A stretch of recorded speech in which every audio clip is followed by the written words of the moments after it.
America's largest abortion chain, Planned Parenthood, claims over and over and over again that abortion is only 3% of the services that they offer. That's your self-reported abortion statistic. 3% of all the procedures we provide. It's in their annual report. It's on their website. And their supporters say it all the time.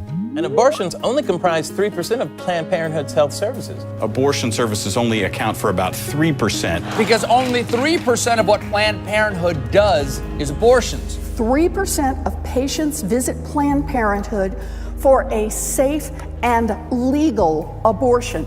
Here's why that statistic is completely bogus, and why the senior editor of the online magazine Slate said that the 3% stat was the, quote, most meaningless abortion statistic ever, and why the Washington Post fact checker gave Planned Parenthood's 3% statistic 3 Pinocchios, marking it as, quote, very misleading. Let's look at the numbers. According to their own annual report, Planned Parenthood commits over 300,000 abortions per year. Last year alone, they did 323,999 abortions, which averages to 887 abortions per day, 37 abortions per hour, 1 abortion every 97 seconds. Again, Planned Parenthood commits 1 abortion every 97 seconds.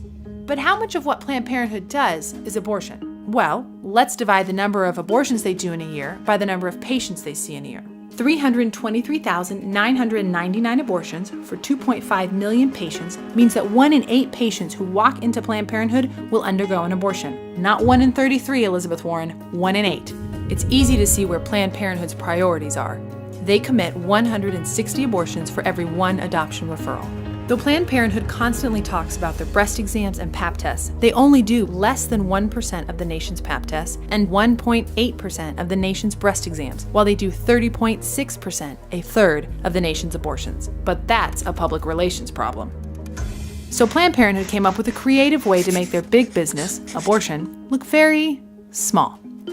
To get the 3% figure, Planned Parenthood divides abortions by the number of so-called services, which they define as a discrete clinical interaction. And they count all these services equally, regardless of the cost, time, or effort it takes to render that service. So an entire abortion procedure, which can cost from $390 to $1,500, is counted the same as a pregnancy test, which a girl could get at a pharmacy for $10. In this way, Planned Parenthood is able to count 9.4 million services. Divide 323,999 abortions by 9.4 million services, and they get 3%. It's easy to see why this math is completely ridiculous. Say a woman goes to Planned Parenthood to get an abortion. She gets her pregnancy test, the abortion procedure, an STI test, and some contraceptives.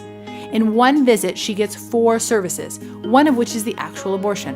So Planned Parenthood would say that abortion was only 25% of what they did for that woman, who came into the clinic only for an abortion. Well, by this math, even if 100% of Planned Parenthood patients got an abortion, they would still say abortion is only 25% of their services. Such distorted calculations could be used to obscure the purpose of any business. It would be like the NFL saying that because they sold 5 million hot dogs in a season and there were only 256 games, football is only 0.005% of what they do. Or it'd be like a steakhouse saying, actually, steak is only a very small percentage of what we serve because we also serve salad, mashed potatoes, french fries, beer, wine, soda, water, butter, salt, pepper, ketchup, toothpicks, and breath mints. We'd say, yeah, right, you're a steakhouse. Just like Planned Parenthood is an abortion corporation.